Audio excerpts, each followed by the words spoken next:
내가 아무것도 스스로 할 수 없노라.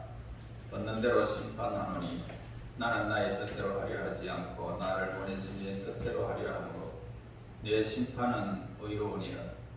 내가 만일 나를 위하여 정언하면 내 정언은 참되지 아니하되 나를 위하여 정언하시는 이가 따로 있으니 나를 위하여 정언하시는 그 정언이 참인 줄 아노라. 너희가 요한에게 사람을 보내매 요한이 진리에 대하여 정언하였느니라. 그러나 나는 사람들에게서 정언을 하지 아니하노라. 다만 이 말을 하는 것은 너희로 구원을 받게 하려 함이니라. 요한은 커서 비추시는 등불이라. 너희가 한때 그 빛에 즐거이 있기를 원하였거니와 내게는 요한의 증거보다 더 큰 증거가 있으니 아버지께서 내게 주사 이루게 하시는 역사 곧 내가 하는 그 역사가 아버지께서 나를 보내신 것을 나를 위하여 증언하는 것이요 또한 나를 보내신 아버지께서 친히 나를 위하여 증언하셨느니라. 너희는 아무 때에도 그 음성을 듣지 못하였고 그 형상을 보지 못하였으며 그 말씀이 너희 속에 거하지 아니하니 이는 그가 보내신 이를 믿지 아니함이라. 너희가 성경의 영생을 얻는 줄 생각하고 성경을 연구하거니와 이 성경이 곧 내게 대하여 증언하는 것이니라. 그러나 너희가 영생을 얻기 위하여 내게 오기를 원하지 아니하는도다. 나는 사람에게서 영광을 취하지 아니하노라. 다만 하나님을 사랑하는 것이 너희 속에 있음을 바라노라. 나는 내 아버지의 이름으로 왔으며 너희가 영접하지 아니하나 만일 다른 사람이 자기 이름으로 오면 영접하리라. 너희가 서로 영광을 취하고 유일하신 하나님께로부터 오는 영광은 구하지 아니하니 어찌 나를 믿을 수 있느냐? 내가 너희를 아버지께 고발할까 생각하지 말라. 너희를 고발하는 이가 있으니 곧 너희가 바라는 자 모세니라. 모세를 믿었더라면 또 나를 믿었으리니 이는 그가 내게 대하여 기록하였습니다. 그러나 그의 글도 믿지 아니하거든 어찌 내 말을 믿겠느냐 하시니라. 아멘. 예수님이 사람들에게 끊임없이 전가하신 말씀은 바로 나와 아버지는 하나다라는 말씀이었습니다. 예수님은 누구든지 나를 본 사람은 아버지를 본 것이다. 그런데도 불구하고 네가 어떻게 우리에게 아버지를 보여주십시오 라고 말하느냐? 내가 너희에게 하는 말은 내 말이 아니다. 오직 살아계시는 아버지께서 내 안에 계시면서 자신의 일을 하시는 것이다 라는 말씀을 십자가에 못 박혀 돌아가실 때까지 계속 예수님께서 말씀하셨습니다. 예수님이 십자가 처형을 당하신 결정적인 제목이 뭡니까? 바로 하나님이라는 것입니다. 나와 하나님은 하나다. 나는 하나님이다 라는 주장 때문이었습니다. 그로 말미암아 불경죄로 물려서 결국 십자가에 사형을 당하신 것입니다. 그렇다면 예수님은 과연 자신의 주장대로 인간 이상의 존재입니까? 라고 하는 그런 물음을 많은 사람들이 지금도 묻고 있습니다. 정말 하나님이시고 그는 하나님의 독생자가 맞습니까? 그것을 증명할 수 있도록 이 세상의 증거 방법에 따라서 설명해 주면 우리가 믿겠습니다 라고 하는 사람들이 많습니다. 여러분, 우리는 예수님의 증거의 그 논리, 법칙의 완전함에 놀라지 않을 수가 없습니다. 오늘 30절에서 31절을 보세요. 내가 아무것도 스스로 할 수 없노라. 듣는 대로 심판하노니 나는 나의 뜻대로 하려 하지 않고 나를 보내신 이의 뜻대로 하려 하므로 내 심판은 의로우니라. 내가 만일 나를 위하여 증언하면 내 증언은 참되지 아니하되. 예수님은 자신을 위해서 증거하는 네 가지의 말씀을 하셨습니다. 첫째 뭡니까? 예수님을 위해서 증거하시는 분이 따로 있다라고 말씀을 하고 계세요. 그리고 제3자인 그분, 예수님에 관한 이 증거는 참된 것을 말하고 있는데 32절 보겠습니다. 나를 위하여 증언하시는 이가 따로 있으니 나를 위하여 증언하시는 그 증언이 참인 줄 아노라. 그렇다면 증거하시는 분이 누구일까? 예수님이 30년 동안 공생애 시작하기 전에 30년 동안 이 땅에 사셨고 공생애 3년 동안 그러니까 33년 동안 이 땅에 계시면서 그렇게 증거하시는 분이 누굴까라는 것입니다. 우리는 언뜻 하나님이다 라고 생각할 수 있겠지만 말씀의 앞뒤를 자세히 살펴보면 바로 성령 하나님이심을 우리에게 가르쳐주고 있습니다. 요한복음 14장 16절 말씀에 이렇게 기록을 하고 있습니다. 내가 아버지께 구하겠으니 그가 또 나를 다른 보혜사를 너희에게 보내사 영원토록 너희와 함께 있게 하시리니 라고 하십니다. 그래서 예수님은 성령님을 다른 보혜사라고 표현을 하셨습니다. 바로 이는 예수님의 신성을 증거하는 진리의 영이심을 우리에게 가르쳐줍니다. 하나님이 보내신 이는 하나님의 말씀이라는 것입니다. 하나님이 보내신 이는 바로 예수님이십니다.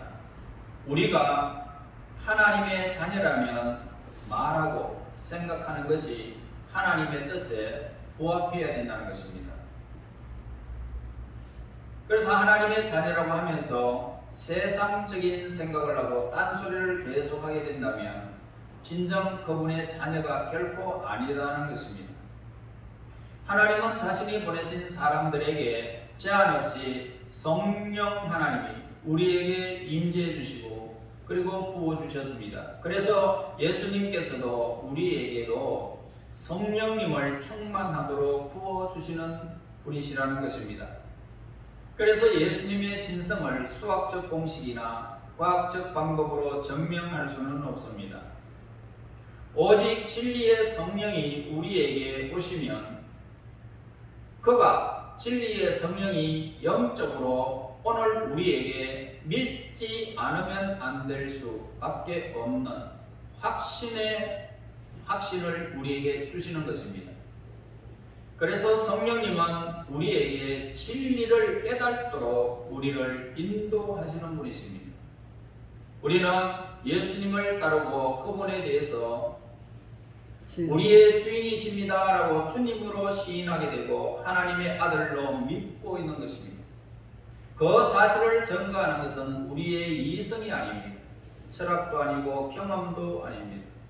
우리의 지식이 많이 배워서 이루어진 것도 아니고 논리적 과학이 결코 아닙니다.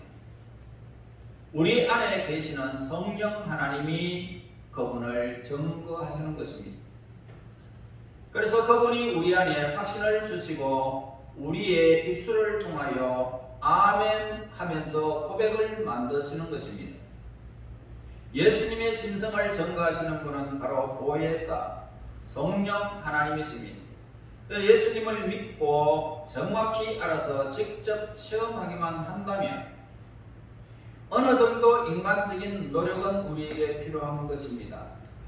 서적을 참고하거나 신학 이론의 도움을 받는 것도 좋은 방법의 하나입니다. 하지만 참되고 가장 좋은 방법이 있다면 성령 하나님이 우리 내적으로 증거를 믿는 것입니다. 그분께서 우리 안에 말씀하시는데 그것을 가리켜서 성령의 내적 증거다 라고 그렇게 말합니다. 예를 들면 우리가 찬송을 하고 성경을 읽으며 설교를 들을 때에 아무 생각 없이 건성으로 임하다가 어느 날 설교의 말씀, 찬송의 한 구절이 들리기 시작합니다. 그리고 가슴에 와닿는 것을 느낄 수 있습니다. 바로 그때의 성령이 우리의 마음을 흘리겠다는 것입니다. 우리의 마음을 흘리겠다는 거죠. 그때 우리는 예수님에 대해서 진리에 대해서 눈을 뜨기 시작하는 것입니다.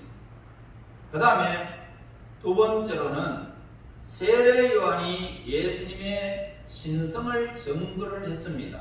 33절 보겠습니다. 너희가 요한에게 사람을 보내며 요한이 진리에 대하여 증언하였느니라. 자, 예수님 당시 여인이 낳은 자 중에 가장 위대한 인물이다 라고 칭송한 사람이 누굽니까? 바로 세례 요한이었죠. 그는 모든 사람의 사랑과 존경을 한 몸에 받았습니다. 수많은 사람이 구름 때처럼 광야에 몰려들어서 세례 요한의 설교를 듣고 요단강에 내려가 물세례를 받았던 것입니다. 그는 진리를 증거하다가 평생을 감옥에 살았지만은 결코 타협하지 아니하고 결국 그는 목이 잘려 순교를 하고 말았습니다. 또한 예수님은 요한복음 1장 29절에 말씀합니다. 보라, 세상 죄를 지고 가는 하나님의 어린 양이로다 라고 요한이 예수님에 대하여 어린 양으로 하나님의 사람으로 이렇게 표현하는 것을 보게 됩니다. 이 세례 요한은 제자들에게 자신의 제자가 되지 말고 예수님의 제자가 되라 라고 권고했습니다.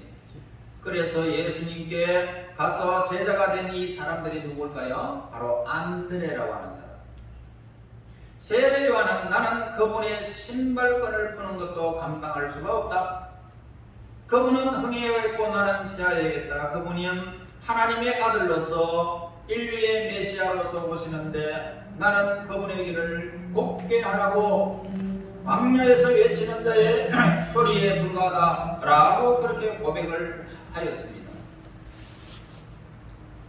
여러분, 세상에 작은 권력을 가진 사람이 온다고 해도 집안 마당을 쓸고 대통령이 만약에 온다고 하면 어떻습니까? 경호차들이 룰루리하고 수많은 사람들이 움직입니다. 만왕의 왕이신 하나님이 이 땅에 오셔서 행차 준비하는 사람은 세례 요한 혼자였다는 사실을 우리에게 알려주고 있습니다. 34절 보세요. 그러나 나는 사람에게 정언을 취하지 아니하노라. 다만 이 말을 하는 것은 너희로 구원을 받게 하려 함이라 라고 하셨습니다. 여러분, 예수님의 신성에 대한 세례 요한의 증거도 완벽한 힘을 발휘하지는 못했습니다.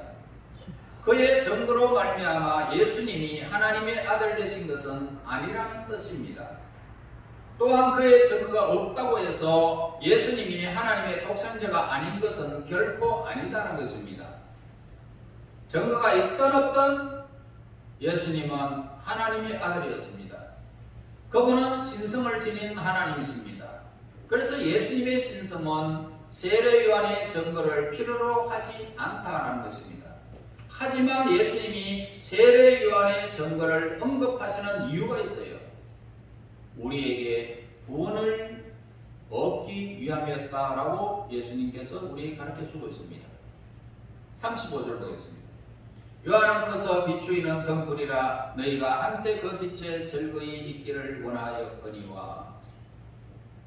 예수님은 세례 요한을 가리켜서 타오르는 빛을 내는 등불이라고 말씀을 하고 있어요. 그러니까 예수님이 세상에 오시면 사람들이 일시에 그분에게로 나올 수 없으니 세례 요한이 그 접촉점을 역할을 한 것이다 이 말입니다. 그래서 그가 등불인 것은 우리에게는 너무나도 좋은 일입니다. 사방이 캄캄한데 어떻습니까? 세례 요한이 등불에 되어 빛이 되어 내어주셨으니 사람들이 용이하게 예수님을 발견할 수가 있었던 것입니다. 그 다음에 세 번째로는 예수님이 친히 행하시는 역사가 그분의 신성을 증거한 것입니다.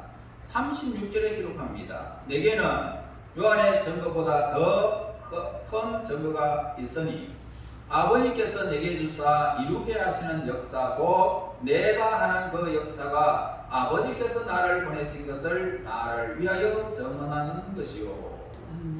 자, 역사는요 기적과 기사, 이적을 말하고 있어요. 그러니까 하나님은 인간의 상식과 이성으로 도저히 이해할 수 없는 그런 역사를 예수님께서 하셨던 것입니다. 그래서 예수님은 귀신을 쫓아내버렸습니다. 병을 고쳐주었습니다.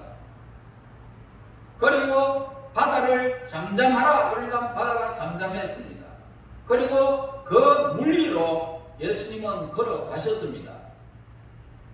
죽은 나사로를 냄새나고 거기에 이미 다 물러터진 그런 시체를 죽은 나사로가 살아났습니다.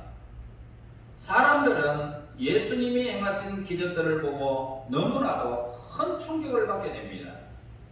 이 기적은 하나님의 임재에 대한 이 표현이기 때문입니다.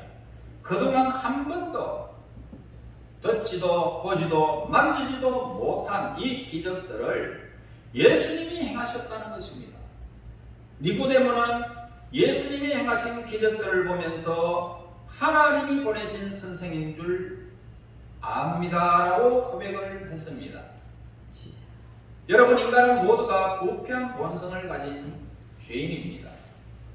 그 중에 누가 어느 날 변해서 10년 후에 목사가 되었다라고 합시다.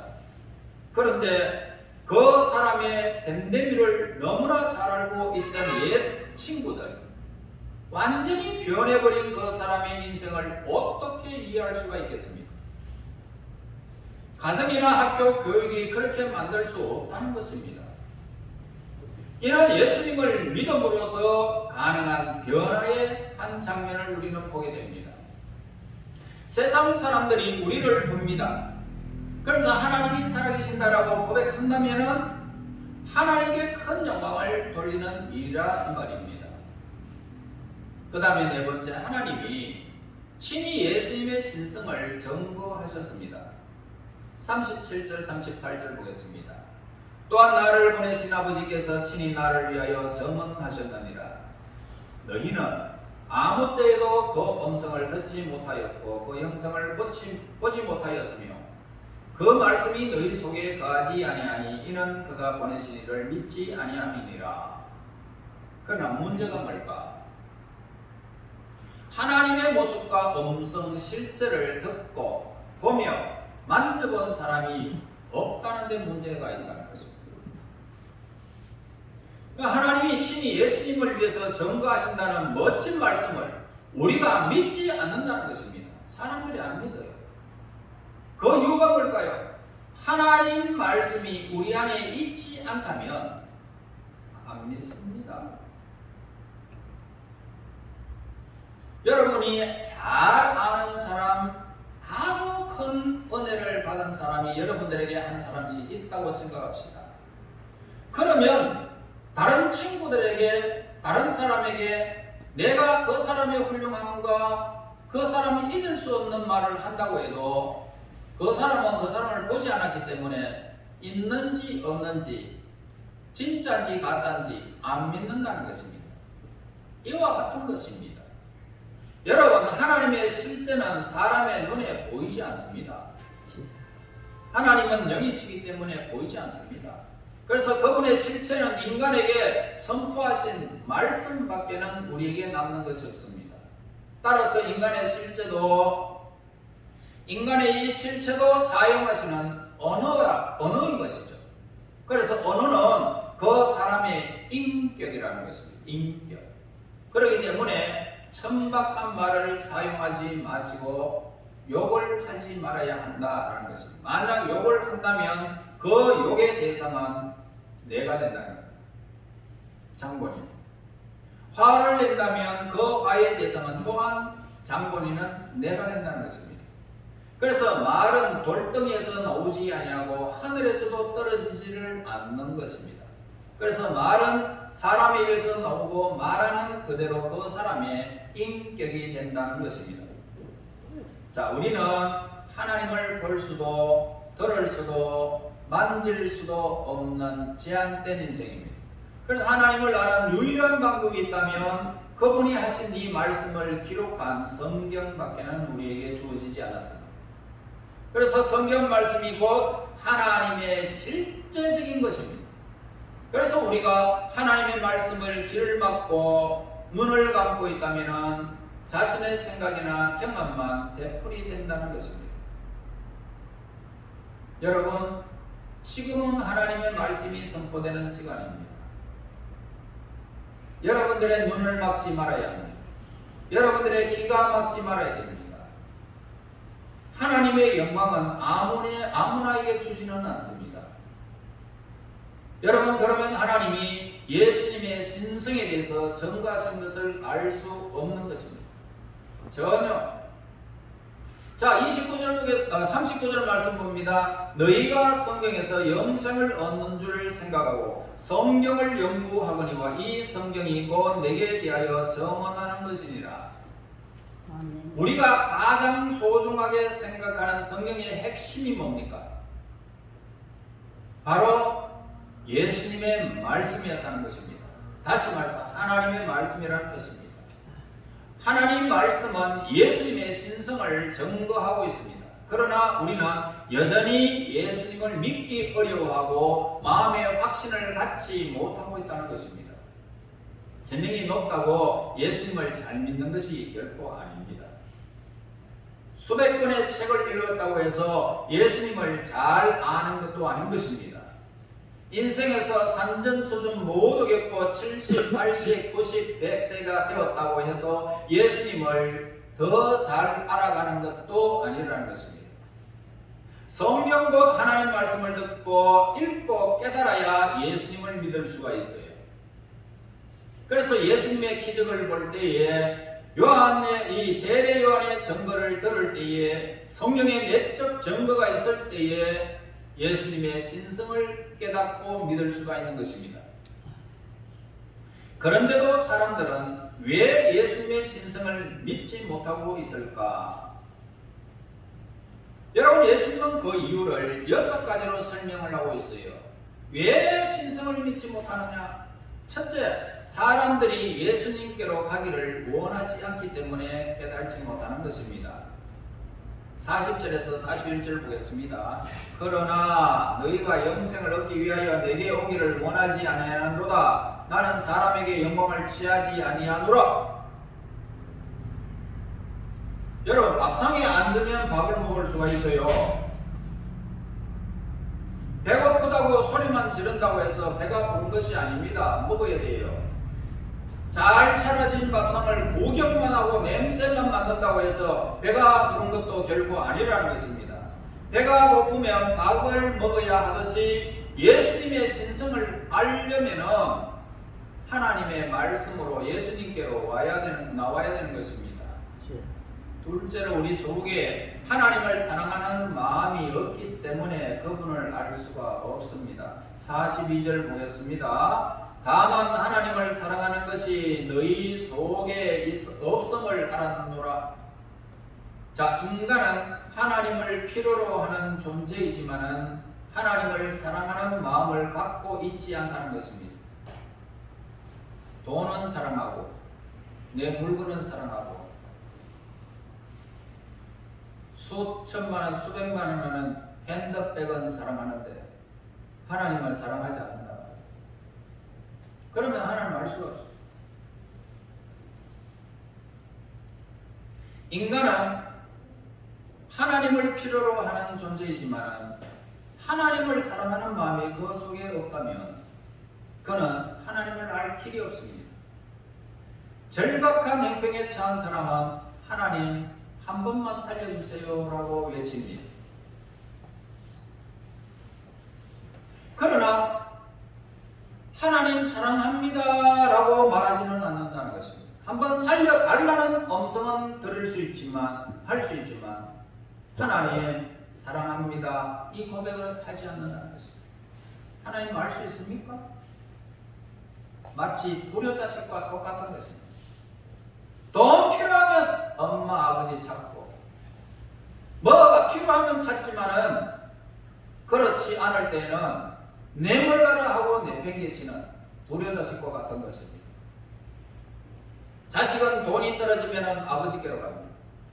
아버지를 사랑해서가 아니고 돈이 필요했기 때문에 아버지를 찾는다는 겁니다. 이와 같이 내가 필요할 때 하나님을 찾는다는 것은 불효망심한 것입니다. 마찬가지로 사람은 하나님을 필요로 하지 않고 사랑하지 않는 것입니다. 그래 하나님을 필요로 하지만 하나님을 사랑하지 않는다. 그 다음에 세 번째로 하나님을 모르는 이유가 뭡니까? 인간의 마음속에 진리에 대한 소망보다 거짓 메시지에 대한 소망이 있기 때문이에요. 여러분, 거짓은요 달콤합니다. 사기 많이 당해봤지요? 사기 당하면요 은행에 두지 마라. 그 돈 주면 은행에 10년 가봐라 20년 가봐라 그대로 있다. 그런데 내게 주면 한 달에 내가 3% 주겠다. 30%씩 내가 그냥 1,000만 원 주면 내 300만 원씩 내가 올려줄게. 1년 돼봐라 네 그거 1,000만 원, 3,000만 원, 4,000만 원 불어나쁜다. 이래 가문이슬로 얼마나 듣기 좋습니까? 기름칠을 내놔도 그런 기름칠은 없습니다. 기가 막히게 들리죠. 헐딱 주면 헐딱 다 낭큼 양금 그냥 다 삼켜버립니다. 그러니까 인간의 마음속에 진리에 대한 소망보다 메시아에 대한 소망이 있기 때문이죠. 여러분 43절 보세요. 나는 내 아버지의 이름으로 왔으면 너희가 영접하지 아니하나 만일 다른 사람이 자기 이름으로 오면 영접하리라. 사실 우리는 돈을 더 원합니다. 때로 멋진 말로 돈을 좋아하지 않는다고 둘러대지만 속내를 보면 돈을 싫어하는 사람은 한 사람도 없습니다. 나는 죽을 때까지 먹고 살만해. 그러니까 뭐 돈이 더 있어가 뭐 필요해? 그런데요, 돈을요 안겨서 봐요. 입이 그냥 막 쫙 찢어집니다. 자, 인간은요 자기의 욕망을 마음껏 채우려고 합니다. 그러니까 이 인간의 마음은 끝이 없어요. 끝이 없어요. 그래서 참 메시아가 오는 것을 불편해합니다. 나 좀 이 땅에서 잘 살게 좀 내버려 두라 그럽니다. 내 멋대로 좀 살게. 이것이 하나님을 가려버리는 것입니다. 그 다음에 네 번째로 44절 보세요. 너희가 서로 영광을 취하고 유일하신 하나님께로부터 오는 영광은 구하지 아니하니 어찌 나를 믿을 수 있느냐? 하나님에 대한 믿음은 거칠에 불과하고 실제로는 예수님을 믿지 않는다는 것입니다. 그 다음에 다섯 번째로 모세 오경 즉 하나님의 말씀을 모르기 때문에 예수님을 모르고 하나님을 모른다는 거예요. 자, 45절 46절의 말씀하죠. 내가 너희를 아버지께 고발할까 생각하지 말라. 너희를 고발하는 이가 있으니 곧 너희가 바라는 자 모세니라. 모세를 믿었더라면 또 나를 믿었으리니 이는 그가 내게 대하여 기록하였습니다. 자, 하나님의 말씀을 더 정확히 깨달은 이 사람은 예수님을 믿지 않고는 못 버틴다는 것입니다. 하나님 말씀 들어오면요 그냥 우리가 그냥 거기에 완전 투신해 버립니다. 그러나 그래서 47절 뭐라고 말합니까? 그러나 그의 글도 믿지 않거든 어찌 내 말을 믿겠느냐? 예수님의 신성을 믿지 않는 6가지 이유를 뒤집어 우리가 생각해 봅니다. 그럼 예수님의 신성을 확실하게 믿을 수 있는 비결을 우리는 정리할 수가 있습니다. 첫째로 예수님께로 가까이 다가가야 된다는 것을 우리에게 가르쳐줍니다. 예수님을 더 가까이 여러분 가셔야 됩니다. 둘째로 하나님을 이용하지 말고 하나님을 사랑한다고 고백해야 됩니다.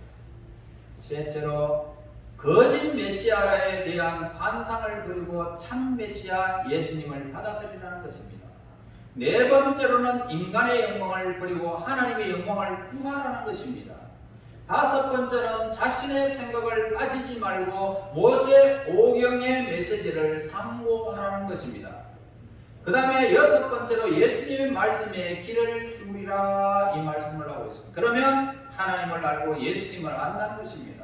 자, 이 6가지를 실천하면 믿음의 뿌리가 내릴 수 있다는 것입니다. 믿음의 뿌리가 있고 어떤 위기나 혼돈이나 그리고 갈등이나 회의가 몰아닥쳐도 충분히 이겨낼 수 있는 힘이 생긴다는 것입니다.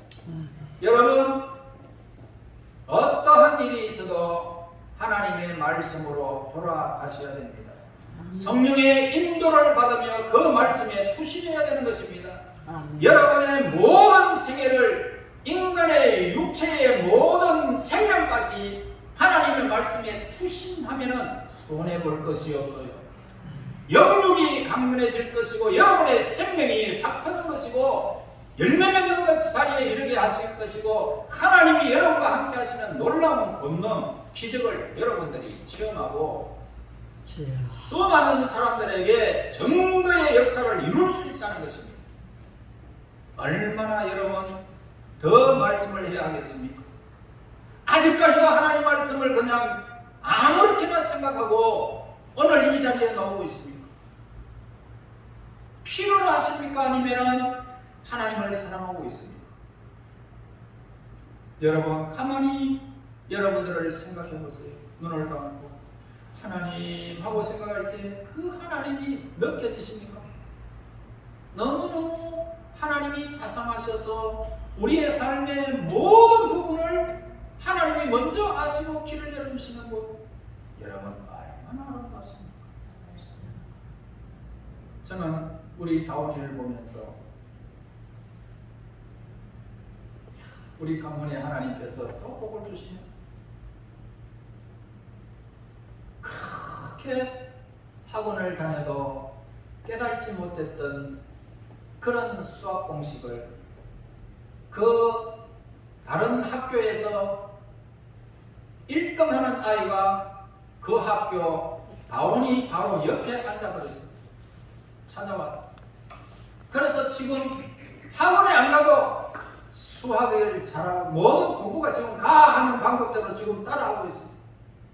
자꾸만 올라간답니다. 서울시립 때 목표했는데 할아버지 언제나 목표가 더 올라갔어. 중앙대 갈 거야.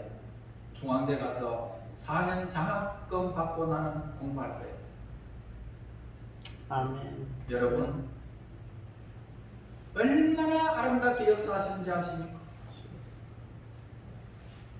그것만 생각해도 하나님이 나 같은 사람에게 어떻게 이 가문에 복을 주시는지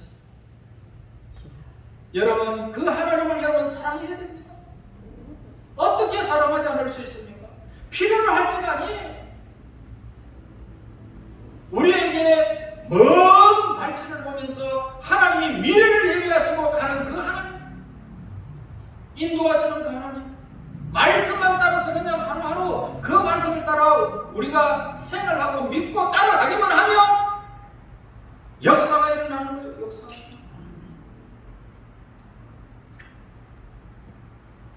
그러므로 예수님은 하나님의 아들이십니다.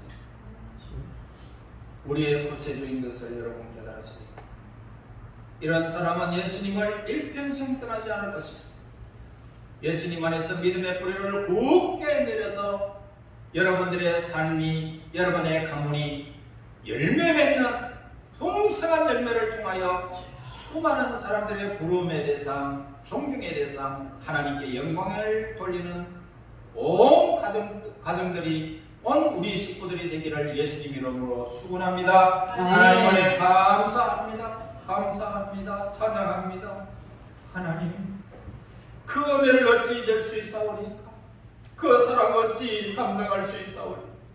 하나님의 사랑이 너무나도 깊고 너무나도 넓고 너무나도 길고 너무나도 하나님 깊습니다. 그 사랑 속에 저희들을 거하게 하시고 날마다 마음마다 믿음 위에 굳게 서서 우리 하나님의 말씀을 따라 우리의 삶을 세워갈 수 있도록 인도하여 주시옵소서. 아멘. 예수님 이름으로 기도하옵나이다. 아멘.